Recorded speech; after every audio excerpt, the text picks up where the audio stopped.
Hello everybody, it's Deanna here and it's lovely to see you all. I wanted to get online and give you a little bit of an update about how the tarot card project is going. For anyone who hasn't seen the last video, I'm making a Witching Pen tarot deck for the series and it is just literally the most exciting thing that I've done in quite a long time. So major arcana cards, that's what I'm starting with. Just having a quick look here now at what I've done. So I have completed 13 of the major arcana cards so far. So I'm a little bit more than halfway through, which is fantastic. The cards that I have created so far are the Fool, the Magician, the High Priestess, the Empress, the Emperor, the Hierophant, Justice, the Hermit, Strength, the Hanged Man, Death, Temperance, and the Star. They are looking really good. I'm really pleased with them. I'm going to show you the Fool card today because I've already shown you the Strength card and there is a connection between the Fool and Strength in this particular deck.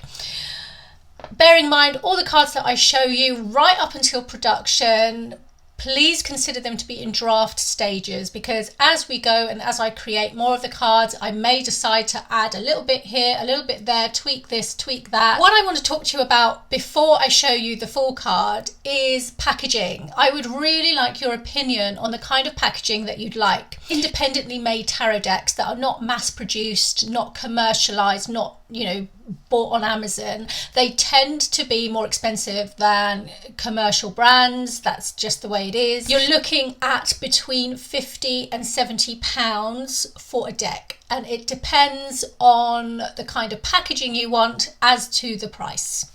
Now, I'd like to give you an idea of packaging and I'd like your opinion on what you'd like. So this is an example of a tuck box. This is a standard cardboard box with a little opening at the top. I can make something like this and it would come with a little white booklet. Okay, the little white booklet, if you can see that, is going to be just a few pages long.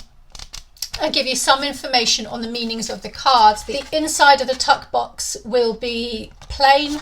The outside will be designed to match the cards and be part of the Witching Pen series. So that is going to cost you in the region of £50. Okay, it will be, I say in the region of because I don't know, you may have to add postage on top of that. So let's say between 50 and 60 pounds. Generally speaking, I don't know if prices are going to go up by the time I finish the deck, say in 4 months time. If the price has gone up, that's kind of out of my control. But at the moment today, if you were buying an indie tarot deck with this kind of packaging, it would cost you between 50 and 60 pounds. If it's done well, if it's a good tarot deck, with a full 78 cards and everything. The other option, if you prefer, is, and this is, this tends to be preferred for things like collector's editions and that kind of thing, or people who carry their cards with them and use them a lot, is a rigid box.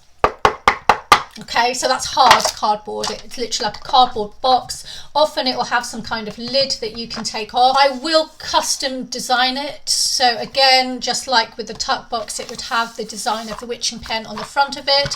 And this kind of tuck box can come with a booklet that looks like this. So this is more like a little tiny paperback booklet with the information inside. The outside will have a cover just like a paperback. If you wanted a rigid box with this kind of booklet, you're looking at in the region of about 70 pounds. So for those of you who really want the tarot deck, and really it's going to be for lovers of the Witching Pen series and or for lovers of tarot, then let me know which kind of box you prefer. I can't make one and make the other. I would literally have to make 2 lots if I was going to do that, and I don't want to spend my time designing 2 separate lots of packaging. So let me know which you would prefer. In my head, I was just going to go for the tuck box just to keep prices as cheap as possible for everybody. But if you are a fan of the series and you know that you'd like the deck, and especially as we go through it and you see all the cards, I really think you're going to like them, then you may decide that you prefer this. I will go with the majority here. And if you don't tell me, if I get no response, I'm going to go for the tuck box. Okay, so let me know what you'd like. I would really appreciate appreciate your feedback on that. As I said, I've designed 13 cards so far, and I'm going to show you the full card today. Let's bring it up here on the screen. Right, I'm going to show you the my version of it with the bleed. Okay, so you see the whole thing. When it's actually been made into a tarot card, the edges will be taken off a little bit, right down to the borders, the decorated borders that I've made as part of the design. It will be like brought down to that. Okay, but for the moment, just so you can see it properly, I'm going to bring up the full design here on the screen for you. The card in this particular deck is not called the Fool. I have changed the name. I'm calling it Innocence. That goes with the series a lot better. It goes with the story. And me saying that has probably given you an idea about what the theme might be for this card. This card does not contain a person, a model. It is linked to Eleanor. But I wanted to keep it faceless. I wanted the symbolism in the card to be stronger than a face or a character, because I want this card, Innocence, to encompass beginnings, as the Fool card does, but I want it to encompass more than one beginning. We're talking about the beginning of Eleanor's story, the beginning of the Witching Pen story. We're also talking about the beginning of creation, and we're talking about, towards the very end of the book series, the beginning of a new world. With the 0 of the Fool card, or in this case Innocence, the 0 always represents all or nothing. It's the beginning and the end. It is completion. So let's bring this card up on the screen for you. Okay, here it is. The statue that I have chosen for this card is Imhof's Eve.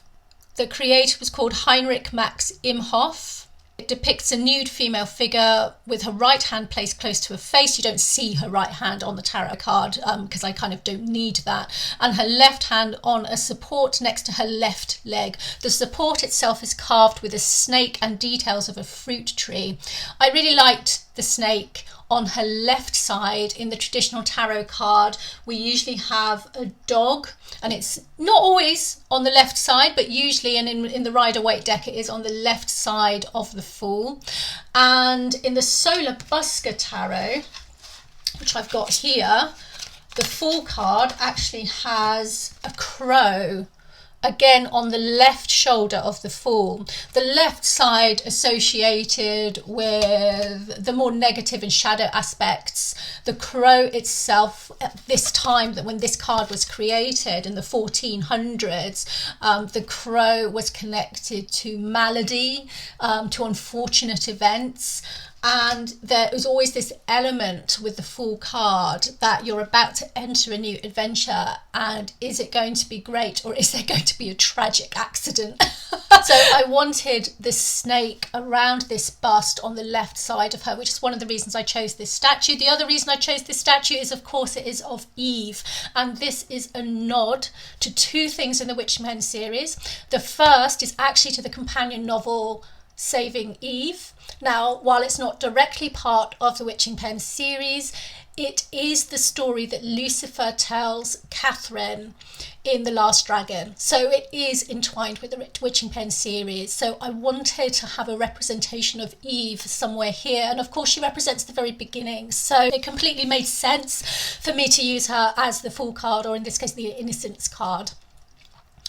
The other nod in having this statue here is to the very end of The Last Dragon, when Eleanor really comes into her own power using a statue. Let's just bring up the Strength card here alongside the Innocence card. And you can see the similarity here, okay? You've got the timelessness of the Innocence card, which connects it to the very beginning, connects it to the very end. It kind of spans the whole story, which is what I really wanted for the Innocence card. That snake there on the left is connected to the snake in the strength card. In the strength card, we see it as a photograph. It's still on the left side. It is taking on the shape of an infinity symbol loosely. That is one of the reasons I chose that snake, because the strength card often has that infinity symbol associated with it. The other element we've got in both of these cards is the butterfly. Now, the butterfly you see in the Innocence card is essentially protecting, in terms of the story, Eleanor's virginity. It symbolises the Virgin. And in the Strength card, she's been through that entire process of losing her virginity, which in Fantasyland we know equals the apocalypse. The butterfly has moved from her pubic area up to her crown area, the crown chakra above her head, and she's wearing it like a crown, suggesting that she's really conquered the shadows of the snake. She's conquered the beast inside her, which is what the Strength card is about. She's conquered essentially the darkness. That was strong symbology that I wanted in there, and connecting the Innocence card and the Strength card. The butterfly itself, you can look at the butterfly itself as, being in the general shape of that infinity symbol as well, with the two wings creating the two globes on either end. So that's what I wanted to show you. I wanted to show you this Innocence card. And throughout this deck, when I am portraying one of the more timeless angels, whether it's Abaddon or Lucifer or, even God or Eve or Archangel Michael, I'm going to use these more archaic images of statues, because I really want that timelessness to come through, and the feeling of how they are beyond time. The story of the Witching Pen, where that story comes from, is a timeless place. The other characters in this deck, when you see Eleanor here in this Strength card, for example, that's more like a photograph of an actual person. I will, for some of the Major Arcana cards and some of the Court cards, if we're talking about the more modern characters who are in kind of the present modern world, they're going to be portrayed more in this kind of photographic way. And sometimes there is a cross between the two. There's a cross between archaic and modern, and that's fine. The cards will take on whatever it needs to take on. But I would love your thoughts on that. Please do send me your thoughts of those two cards I've just shown you and what I've said. And do let me know your thoughts on the two boxes as well, the presentation of the deck, what you're really looking for. And let me know in the context that you mean that. Are you a collector, like a fan of the Witching Pen series who collects the cards but doesn't want to read them? Let me know what kind of box you prefer. If you're an actual tarot reader who actually wants to read with the cards, let me know what kind of box you prefer. At the end of the day, it's for your bookshelf or it's for your handbag or whatever it might be. So I look forward to hearing your thoughts on that. I really wanted to show you that full card, the Innocence card, I'm going to call it from now on, because that's what it is, Innocence. And I can't wait to show you some of the other cards.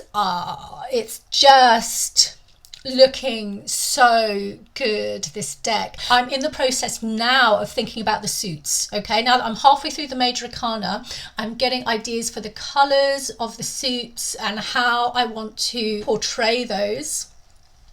And after I've done the Major Arcana, what I'm going to do next are the Ace cards. So the Ace of all the four suits. And after I've done the Ace cards, I'm then going to do the Court cards. Okay, so I'm doing it in that order. And then the rest of the Minor Arcana will come right at the end. So that's the order I'm working to at the moment. Have a lovely weekend. Let me know your thoughts, and I will see you soon for more news about how this deck is doing.